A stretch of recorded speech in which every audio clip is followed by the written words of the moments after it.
Hello again, everyone. Welcome to 90s to Now. Of course, I am Jerry Strauss. And folks, you want to talk about having a very special guest on this week. I'm going to actually read this because this is how much we have to say about this amazing person. Many of us first got to know her, of course, as Melody Hanson on Hey Dude.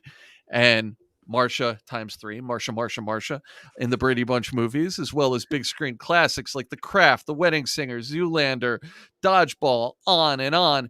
She currently co-hosts the amazing podcast, Hey Dude, the 90s Called, with former co-star David Lasher, and they will be a part of a huge Hey Dude reunion March 15th through the 17th at 90s Con in Hartford, Connecticut. The one and only Christine Taylor is here. Christine, how are you? Hi. I'm sorry. I'm so honored. I feel bad that I had to read all that instead of watching you just to see you kind of squirm your way through that. I was squirmy. I was like looking at myself saying, I feel like I look weird. And then I just can't listen to it. But then I was sort of like, oh my God, yeah, there's a lot of 90s, iconic sort of 90s films and television that I've been a part of, lucky enough to be a part of. Absolutely. And of course, we're going to talk about the podcast. You've been able to talk about so many of these things and bring them back to the forefront. I want to say something to start things off here. And I believe you've been on the Drew Barrymore show, right? Yes. Okay. So I'm going to have my own little Drew Barrymore, my own little moment of semi-emotion here. But I just want to say to you, because a lot of people have been watching this show for a while and they've seen me kind of do these amazing things and speak to incredible people like yourself in this realm. And the reason I have the credibility to do that is because I did this for years in magazines. And the reason I was able to do it in magazines is because a couple of people in the beginning had to say yes. And when I think back to my very first celebrity cover story, one guess who that person was, Christine? That would be you. Mean, I was going to say, I know I was, but then I was like, where is this going with Drew? Because was it for The Wedding Singer? Oh, I'm just saying because she gets really weepy and emotional when she interviews people. Oh, I thought you were going to say, because I thought you were going to say it was Drew. And I was like, that's amazing. No. No, I remember our interview and that was great. I really do. I remember your name. I remember it was, it was lovely. You tend to remember when interviews go well because some of them are, you always just sort of leave feeling like, oh God, did I say too much? Oh God, I'm going to regret that. And no, I really love talking to you. Well, thank you. And I'm so glad to connect with you. I didn't even do the research to figure out how long ago that was, but I'm guessing that was about 15 years ago. That's back when I was doing interviews on my phone, sitting in my car, that just to pull the curtain back. That's how we spoke the first time. Yes. So it's nice. Not quite as far back as the 90s, but somewhere in between the 90s and now, right? I'm sure we talked about the 90s and you, of course, continue to do so much. I want to congratulate you on the podcast because you guys are doing, the same thing that we love to do in a way is that you're connecting and kind of bringing back these stories from all these people that we loved, who we first got to know back then. And I love the fact that you guys have been able to infuse so much of your own experiences on the show while at the same time talking to all these different kinds of people. I fell in listening to your episode speaking with Adam Duritz from the Counting Crows, and not necessarily someone you worked with directly, but those common bonds that you guys have. You were his neighbor. I can't, right? I know. And we it was funny because we talked about that in our interview, but yes, there were we've had many of those guests, and also there are just so many of those people from that period of time where it was almost like ships passing in the night. It was sort of like, oh, you're a friend of that friend. Oh, we never really crossed paths then, but now we're talking on the podcast. But yeah, Adam was a neighbor, and then I did get to know him a little bit after that. But yeah, it was such an interesting time, well, I mean, you're doing it too.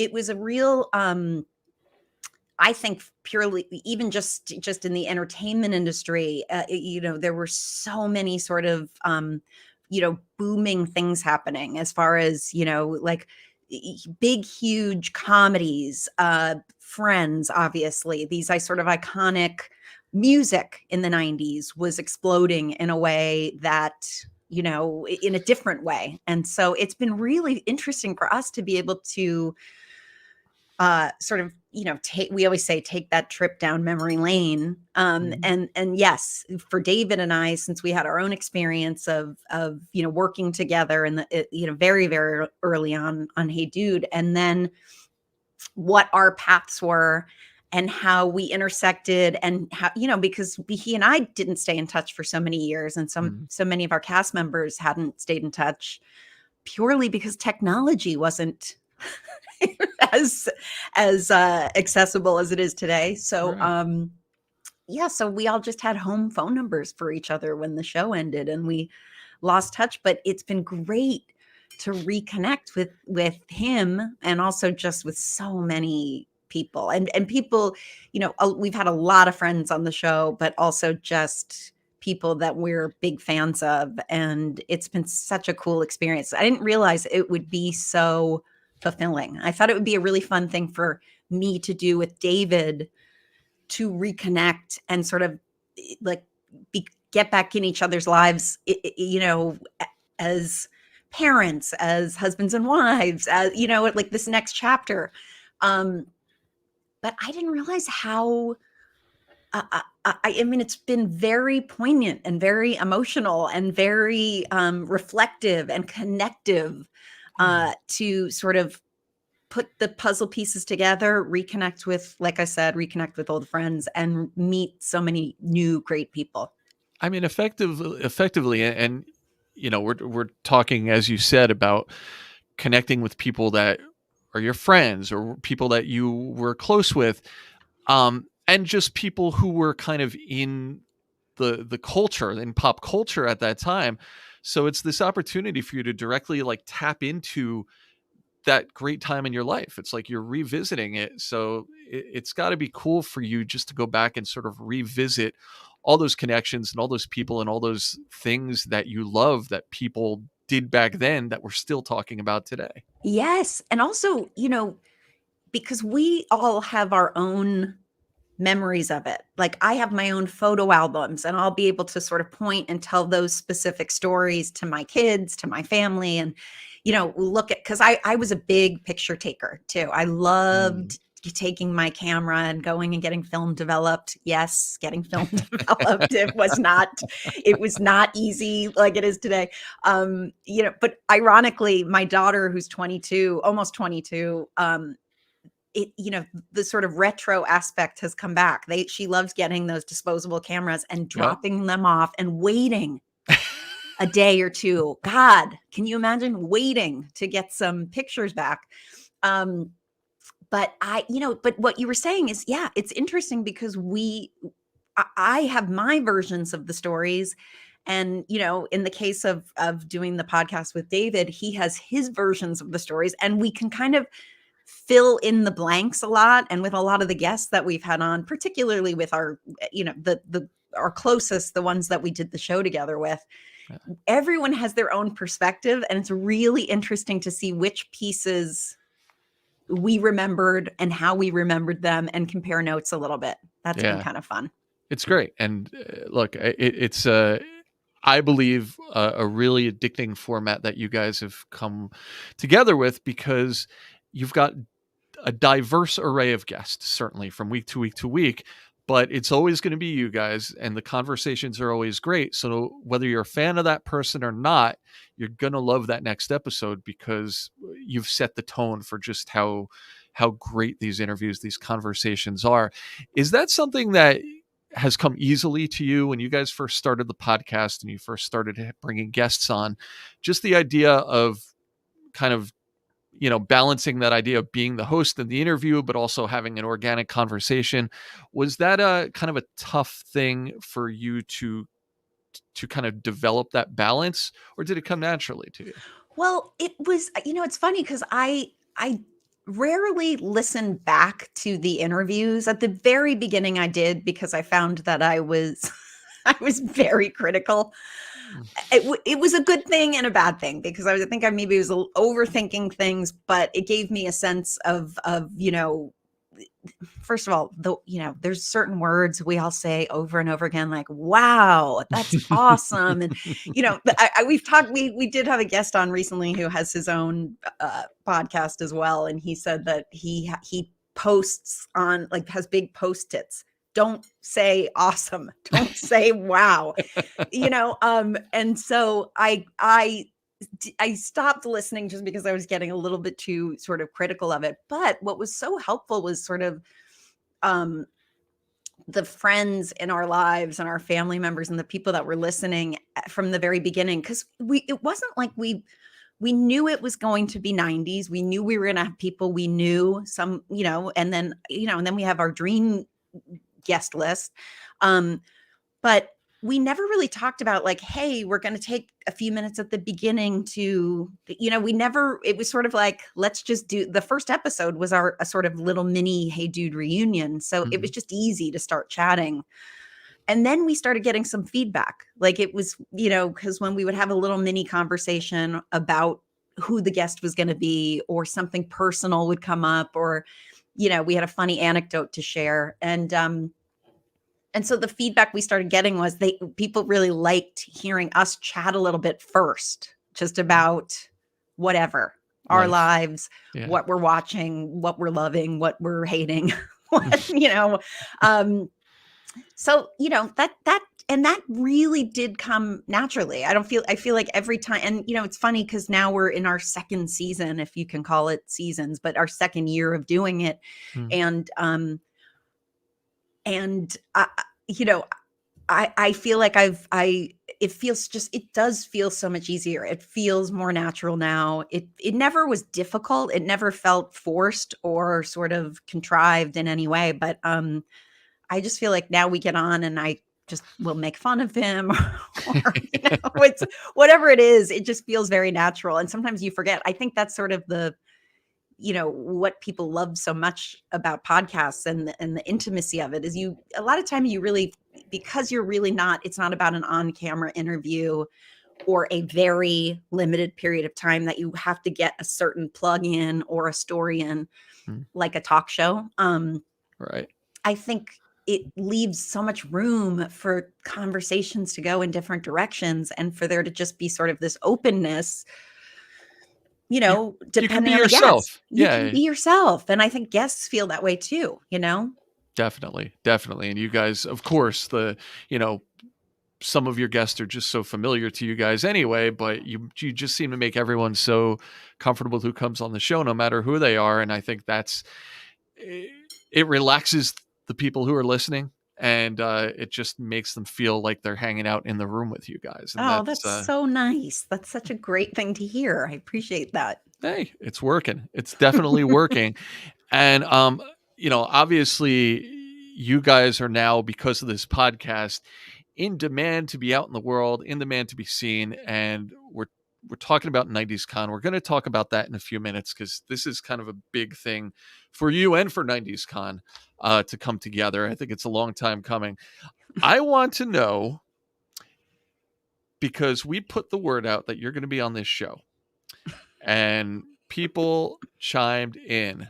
They have things they want to know about you, from you. And I've got some questions that have been vetted through the police. And no, just kidding. There's always a few of those. But we have some questions from around the horn, from around your career. And would you be down to tackle them? Oh, love to. I would love it. All right, let's dive in. We're going to go kind of sort of chronologically here. And some of these things, I'm sure, are things that you've discussed on the podcast. So for more detailed stories and just for more insights into the world of Christine Taylor, Hey Dude, the 90s Called is the place to go. A few people did ask this, though. And I think the reason why is because this is when a lot of people first got to know and remember you.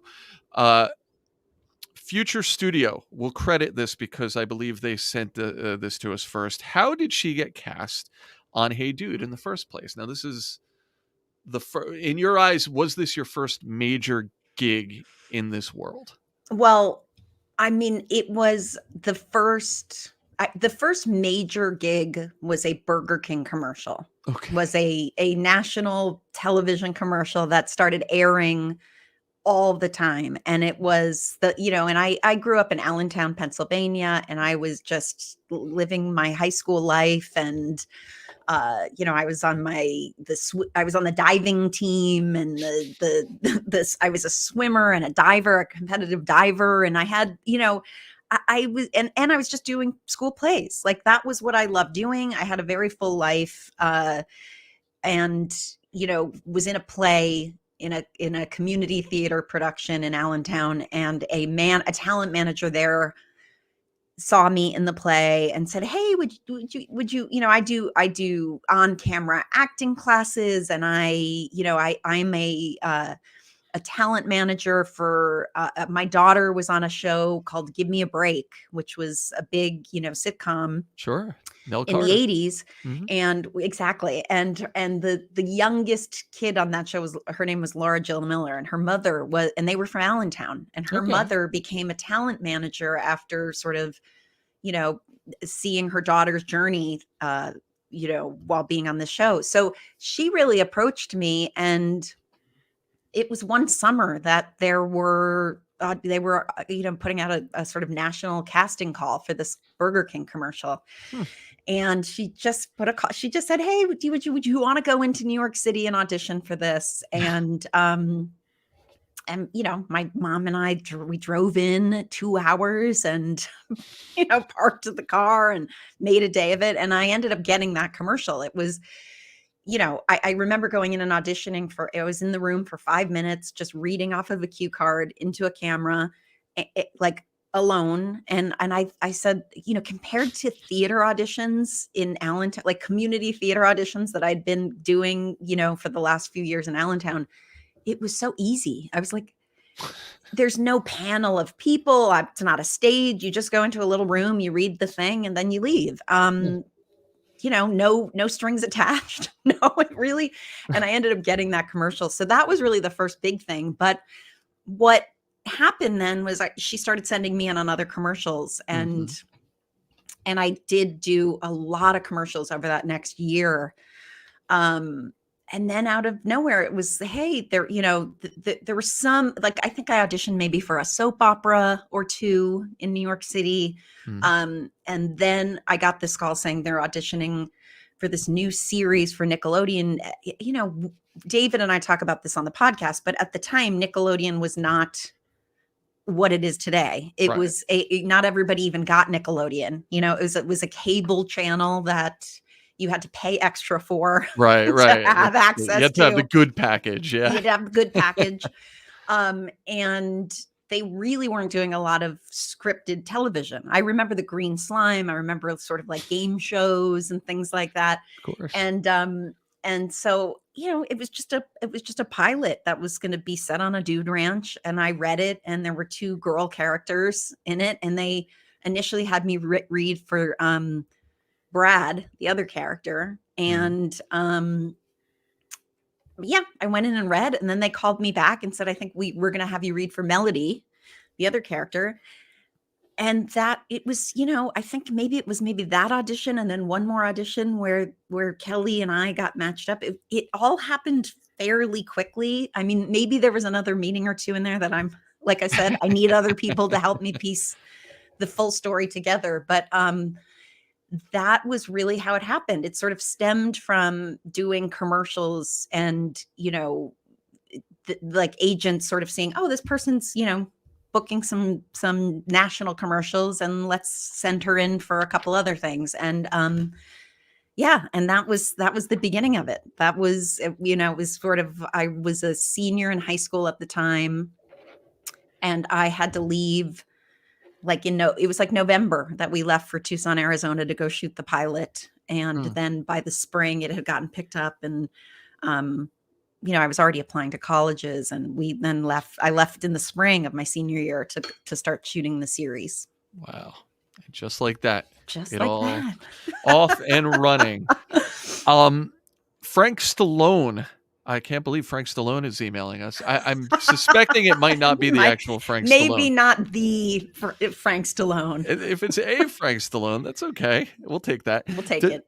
does she have any funny stories from her time on the Nickelodeon show Hey Dude? Now, again, I'm sure you've so I'd imagine that many of these have been shared throughout the episodes of the podcast, which I'm still catching up with.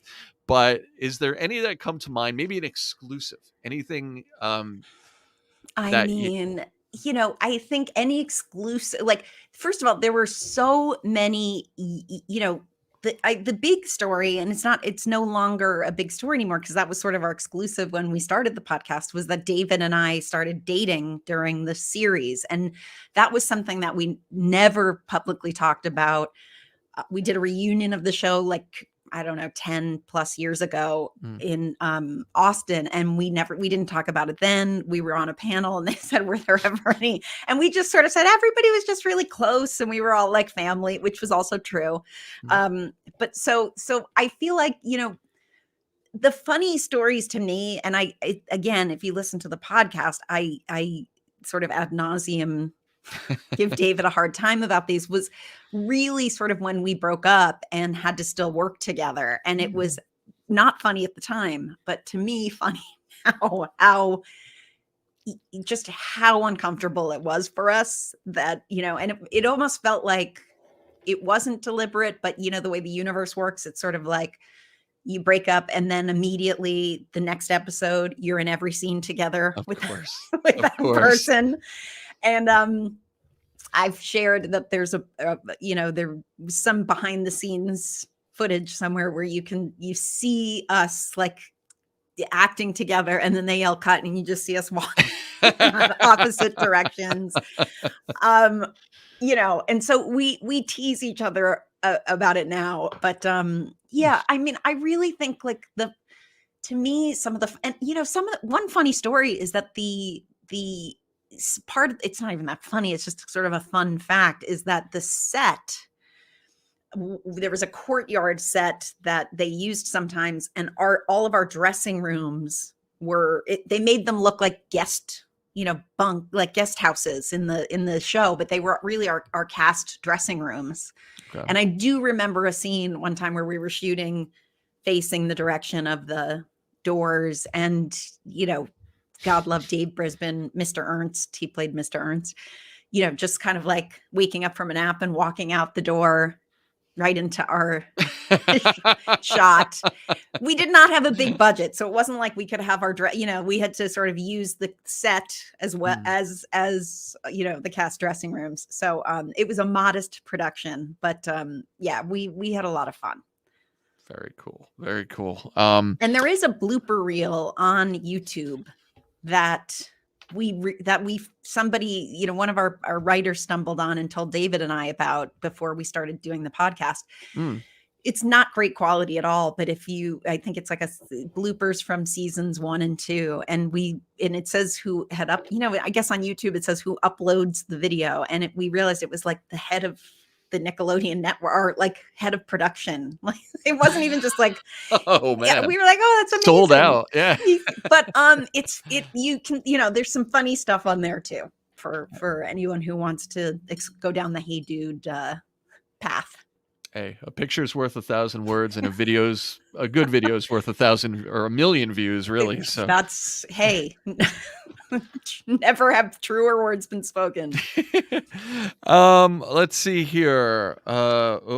Newt here would like to say, no question, but please tell her that. And we got a lot of comments like this, by the way. Tell her that she may be a better Marsha Brady than Maureen McCormick. Her performance was brilliant. Now, of course, we all remember your iconic performances in those Brady Bunch movies. And I think people think back so fondly about how you both celebrated Maureen's performance of that character while at the same time having fun with it as well. You were able to balance that. And the whole movie, both of those movies really were able to do that so well. Was that kind of top of mind for you to be able to not go too far into lampooning or making fun of the character or the actor? Oh my gosh, yes. I mean, that was paramount to anything else for me. Uh, no pun intended, because it was a Paramount picture Right. at Paramount Studios. But no, it was because I loved the Brady Bunch. I loved it. Wasn't like I loved it because it was so, goofy or growing up. I was just I mean, I knew every single episode. I had heard that I looked like Marsha for most of my life. And so it was very important to me to, honor her, with nothing but love and adoration, and obviously the script itself and the writing and the sort of send up that the movie is, but it's still really at the heart of it is just this family. And they're, because they set it in the 90s, and they were, the Bradys were in the 70s, they were so fish out of water. So the writing lent itself to, I think, the comedic moments. But I did, no, there were certainly Maureenisms that were very important to me to be very, true to. And like one of those was, the way she would say skewel. Like she really did Right. say that. People will say, why is she saying it that way? Go back, watch the original. She had some pronunciations of words that were, there was one I wanted to get it into the movie, one of the movies, but we never found a place for it. But there was an episode in the original series where all of the kids are scaring each other, and this was one of my favorite episodes, and they're like playing pranks on each other and trying to scare each other. And Marcia says to Alice, are you afraid of anything? And Alice is like, not really. I'm not really. And Marcia, the line is, what about werewolves? But Marcia, Maureen, pronounces that werewolves. She goes, what about werewolves? And I am like, I love it so much. And I wanted so badly to be able to say it in the movie, Mm. or one of the movies, but I never got the chance. So, and I still try to find, I've been trying to find, I have all those episodes, old episodes from that show on VHS, because Oh my. we had VHS tapes at the time, like when I was auditioning for that movie. So I was just watching tape after tape to just hear her and get her cadence and rhythm. But it really came from like a loving place. Jennifer Elise Cox and I both were the big Brady fans of our whole cast. So we were the ones who were like, we're going to do this right. Yeah. And we're both proud of the job we did. And look, another cheap plug. We'll keep them coming. You guys had an awesome Brady Bunch movie reunion episode on Hey Dude, the 90s Called too. So a lot more stories there about, I mean, Yeah, that was a fun one. yeah, absolutely. Friend Lava would like to know, do you look back fondly on your time playing Bonnie on Friends? It feels like playing a character dating Ross or Rachel who were not Ross or Rachel is like playing one of those generic crew members on Star Trek. You knew you were destined for doom. Was that sort of the understanding when you came in to play Bonnie? I'm just next in line to. Of course. I mean, they did not tell me what the fate of Bonnie was going to be, because it was, it was the 2 episodes at the end of the season, and it was a cliffhanger. And then I was, but they hadn't officially written, they obviously knew what they were going to be doing with the next season, but they did not tell me that. And it was very obvious that Bonnie was only going to stick Wow. around for a short period of time. That being said, it was, I had gotten to know a lot of the cast members. Matthew Perry was a really good friend of mine back then. And, he had been wanting me to come on the show for a while. So when they had reached out with, and it was I'll never forget the day. It was this amazing call I got, which was, hey, you're getting offered a couple episodes of Friends for the season finale. And I thought, oh my God, this is amazing. Like, I don't even have to read for it or audition. And I mean, really, like those are big wins. Back then, it was because it was such a big show. So many big people were doing it. But then they sent me the script. And of course I start turning the page and, these are like the most beautiful women on television. And then I see the scene where, okay, and she just takes off her shirt and she's in a bra. Then she's in a bathing suit. Then she's bald. And so I just thought, like, really? I just can't look attractive on the show. It wasn't even like just the, because it, truthfully, it was like the fact that they had to pack all of this hair, and I had a lot more hair than I even have now, and they had to pack it all under a bald cap. So I really took on a very alien-like look. It was quite bulbous. It was not. It didn't look like just a cool shaved head, because also, I see you have like a shaved head, and I can see that you would see like some, but they didn't do it that way. They sort of like the visual effects and the special effects made it more, funky looking, and so. That being said, I still didn't matter. I was going to say yes. In fact, the bald cap was the least of my problems. It was more about being in a bathing suit on national television and in front of everybody. But that was, just, I knew the show was a big show, but I didn't realize at the time that it still to this day, I would have people coming up to me and saying, your hair grew back in great, or oh my goodness, I love Bonnie. And, so yes, Friends really was iconic. I forgot all about the fact that was a cliffhanger between seasons. Can you imagine if social media were around then, the kind of negative feedback that you would have gotten all summer long? People would have hated me. I mean, maybe they did. They probably did. Not you, your character. But I just didn't know. I didn't eat. Yes, of course. But I didn't have to see it and hear about it all of the time. But yes, in today's world, absolutely. It would have just been, Bonnie has to go, and, we hate Bonnie. Hashtag, picketing against Bonnie. And, Bonnie really was just a free spirit who I don't really even think it was devastating to her that, that Ross did not choose the door. Right. I remember that was it. He was going to choose which door to walk into. And then the next season, we're both in the room. And Rachel is, putting, helping my sunburnt head, putting some ointment on me, some aloe. Yeah, I know it was the biggest show in the world, but you truly are a trooper. I know. I look back on that, and I think that's the other thing too. And David and I talk about this a lot on the podcast with our guests. Is I was in my 20s. It wasn't like I was a kid, but I was. There's a fearlessness that comes from like. I'd done the Brady Bunch movies too. I mean, and The Wedding Singer, and I'd been in some big films, but it was also sort of like this period of time where it was like, hey, what is there to lose? Like, this is just a fun opportunity. It's the biggest show on television.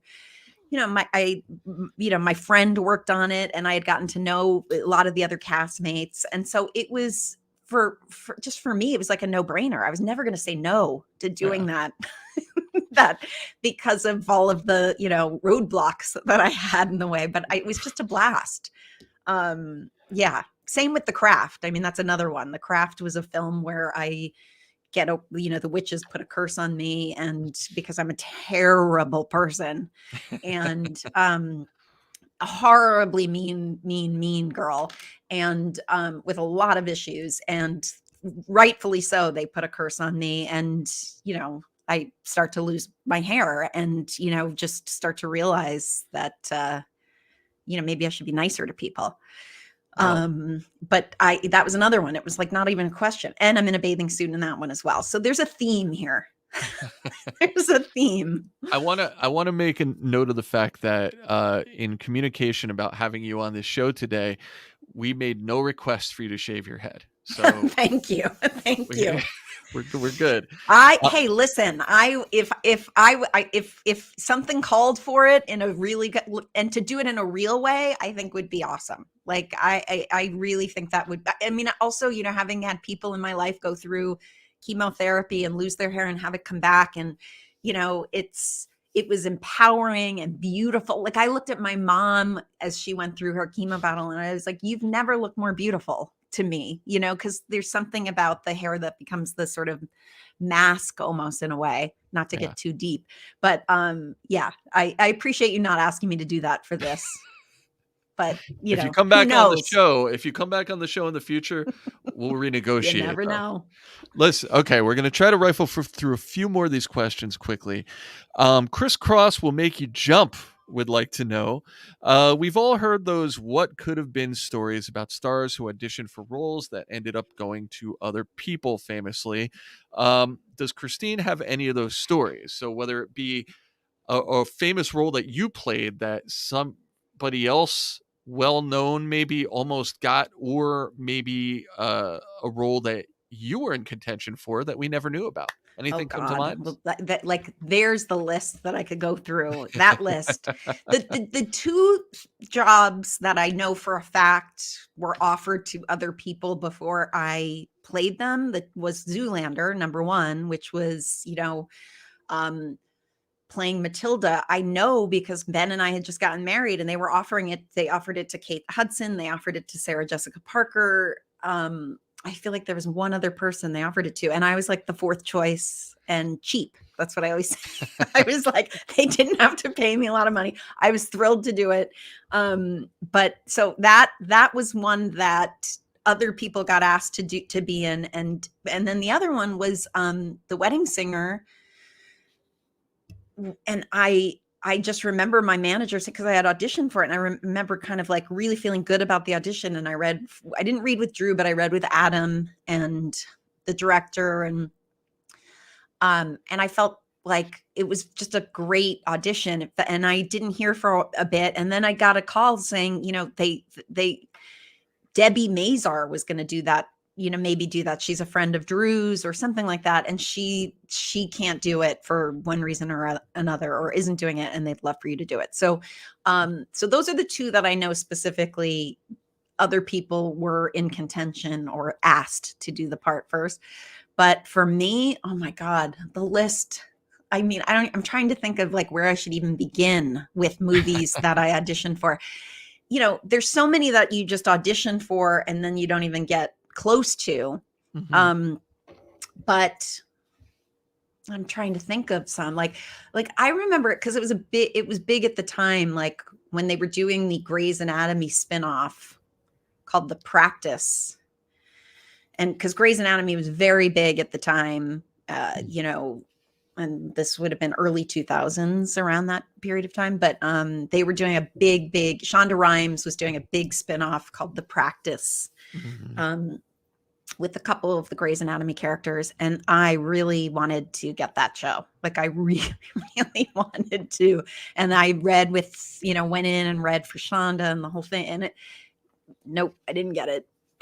But it is what it is. I mean, you get to a point where you realize people get what they're supposed to get in the end. Like, people, I mean, so much. I think also with, you look back on so many of these things too with time, and you just like, wow, if I'd done that. We talk to guests on our podcast all the time, yeah. who say, if I had gotten that job, or that show had gotten picked up for one more season, then I wouldn't have been able to do that. And, so I am a really firm believer in, a door closes, another one opens somewhere. Might not be in real time. It might not be for a couple of years, but I do really strongly believe in that, and feel like it does all even out, and it does all sort of work out. But yeah, that's a list that, we would be here for another hour if I went through every job that I thought I might get and didn't get. But those are a few. Well, let's switch from that to what is the deep dive of this episode for sure. Matthew Flynn would like to know, can you ask her what it was like filming Night of the Demons Part 2? I'm a huge fan, and that movie has a huge horror cult following. People go to horror conventions now to celebrate it. Nobody has ever asked her about it in an interview. I don't know if this is verified or not, but I would love to know, Oh my as I know gosh. she loves horror movies herself. Is this I something that comes up ever for you? Nobody talks to me about Night of the Demons 2, and I love talking about it because I really truly am a horror movie fanatic. Like Mhm. from my early middle school years, that was the era of the original Nightmare on Elm Street. The original Halloween is like my all-time favorite film. I love the original Friday the 13th, 1, 2, and 4. I really love my horror movies, and I'm very picky about them. Now, would I say Night of the Demons 2 is my favorite horror movie? No, but I loved doing it. It really, like, the story behind that film was that film, even maybe we just call it a movie and not a film. A flick. Um Flick, horror flick, but it was I had honestly, like, it was in, I think it might have been 1993 or 4, but I had just gotten carjacked in LA, like, at gunpoint, and Oh. it was very traumatic. Like, it was a very surreal experience, broad daylight, pulled my car up. I was with my roommate. We got out of the car, and like we were crossing the street to go to our apartment. My roommate David and I, and this car slowed down, and I thought they were going to just ask directions. Like, it felt like just like a normal day. It was like 3 o'clock in the afternoon on a Monday. Thanks. And the guy got out with a gun and just said, "Give me the keys." And they came up in a car, and the other car took off. And very long story short, my car was never seen again.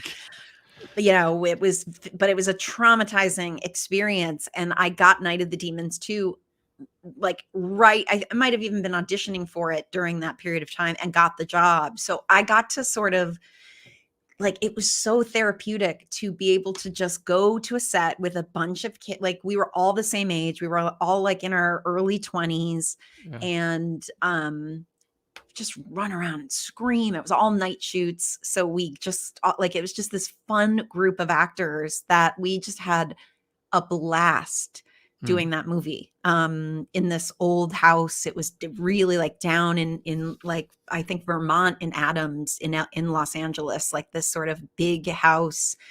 We didn't shoot on a soundstage. It was in a real old rundown house. And it was so much fun to do. And the big thing for me with that movie too was that I they really wanted nudity, like, across the boards. They wanted, like, all the girls to be like taking tops off and things like that. And that was really my hard line. I was like, I'm just, my grandmother will watch this movie. I can't do it. I can't. My Catholic parents, nope, I can't do it.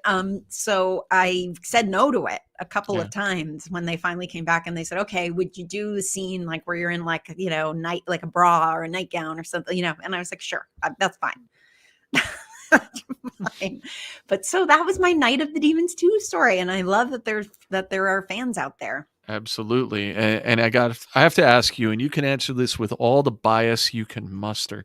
I know that you're being very modest about where this movie ranks in the horror scheme of things. Yeah. Would you say Night of the Demons Part 2 is the best in the Night of the Demons franchise? Can we at least say that? How deep does it go? Because I think I stopped at 2. I only I don't watched the know. original. I don't know how and listen, if I'm, and I am biased, but I will say, if it's just the 2 of them, but I do think there might have been another one after that. But if it's between the original and our sequel, I'm going to go with the sequel. Because I remember watching the original and feeling like, We, I we don't can do better. love this movie, but I don't care because this sounds like so much fun to do. Absolutely. And look, I'm sure guys tweet us, DM us, whatever you need to do. Let us know what we do not know about this The franchise. I'm franchise, sure we'll please. be. Yes. Yeah. Because come on, this is 90s to now. We need to know about this franchise. It was a 90s franchise. All right, we're going to hit you with one more question from Jolene. The Wedding Singer, the Brady Bunch movies, now even with Hey Dude, the 90s called, it feels like Christine has killed it in movies and even her own podcasts that focus on nostalgia. Does she just inherently enjoy embracing the old school? You seem to always go back to that sort of vibe and so many things you do. Has that become a passion for you or something you're at least. It's something when I look back, it does track though. It's funny because I never set out to do it that way. I Yeah. even did a TV movie of the Munsters that is also a 90s thing that doesn't get talked about that often. It was just a Fox TV movie where I played Marilyn Munster and with a really great cast. But that was nostalgic too. It was sort of like I don't know how I've sort of fallen into these things. It was certainly not deliberate, but I love being a part of them all. Like I really do. I think it was, particularly like when you talk about the Wedding Singer and the Brady Bunch movie, like when you're doing sort of a decade and it's a real, specific era, it just lends to so many great comedic moments. So that, but no, I don't know how I don't know how it's worked out that way. But I like it. It's I worked love out. it. Yeah, Yes. it's definitely worked out, and we're waiting for. I mean, look, I think it's inevitable at some point that we've been there before with other movies and TV shows, but we need a new project that's set in the '90s, and we need you to be a part of it because Yes. that not only is that full circle for you personally, but great brand synergy, we would say, with your podcast. So bringing it all Thank you. together. That would be cool. And of course, we know that you are so open and loving and embracing of the 90s because, again, your podcast, Hey Dude, the 90s Called with David Lasher, and your upcoming appearance at 90s Con, Hartford, Connecticut. Connecticut is the place, March 15th through the 17th. And I know this is your first time, but for those who've been a part of this thing over the last few years, it's probably the biggest, most insane pop culture convention that you can imagine, with all sorts of cast reunions and Q&As and of course autographs and pictures and everything. Get ready. It's going to be quite an experience for you. That's what I'm hearing, and I'm bracing myself. I'm excited. I'm a little nervous. I'm sort of, I've heard I have a lot of other friends who do a lot of these conventions, a lot of the 90s conventions. Some of them have told us about people that have like, been there when they've been proposed to, like they've had couples propose to each other and then be in the picture. It just, it sounds like it's a lot, like total chaos, but all fun. And I really look forward to it. I mean, it's a really new, world for us, especially, David and I and Kelly Brown, who was also on Hey Dude, and Josh Tigel, part of the original cast, will be there. And, we've never done these before, not as a cast or, individually. Like David's been on a lot of 90s shows too, and he hasn't done one of these either. So we're all ready. We're ready and waiting. We're on a text thread. We're excited. We're gonna, and also our joke is the last time we were all in a hotel together was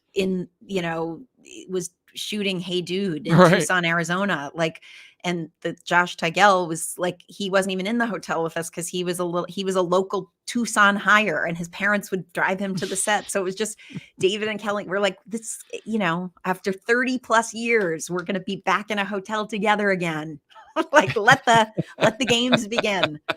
We're excited though. Awesome. And excited to just interact with the fans and to just sort of, I think we're going to know a lot of other guests there. I've seen some of the lineup, and we've had a lot of the people on our podcast. But it just sounds fun. Like I've heard from so many people just saying it's like total craziness. Then you know, with the fans, and then you go into your behind the scenes, like when everyone has lunch or whatever, and then it's craziness there because it's like a reunion, a behind the scenes reunion of all these people that we all grew up with. So Yeah, it's like you have your own little moments. So it just feels like it's going to be very high energy. I'm excited. absolutely. Bring your caffeine, bring your Red Bull. I think you're going to need to be Yes, energized right? all day. My 5-hour energy, my coffees. I can't wait. Well, look, for those of you going, it's going to be a great time. You're going to get to hang out with Christine and the whole cast, the crew that you guys are reuniting from Hey Dude, and a lot of other great cast reunions as well, many of whom are also appearing on this show to talk about it. They have, or they will in the future. So make sure that you're keeping up with all of our interviews on this show as well. And we're going to be there. I'm going to be there for the first time at 90s Con as well this Oh, year. So awesome. I'm bracing for being amongst the crowd and I can't wait. yeah, Come and find us. absolutely. We're all gonna have a great time, and we've had a great time this time out here on 90s to Now. So, Christine, great to reconnect with you. Great to talk to Jerry, you. you're the best. Anytime. Thank Thank you you. for everything. Thank you so much. And thanks to you guys for checking us out once again. Make sure you share, you subscribe, you do all the things. Christine knows this stuff. You know the drill by now. Uh, and until next time, we'll see you here on 90s to Now. Thanks, guys.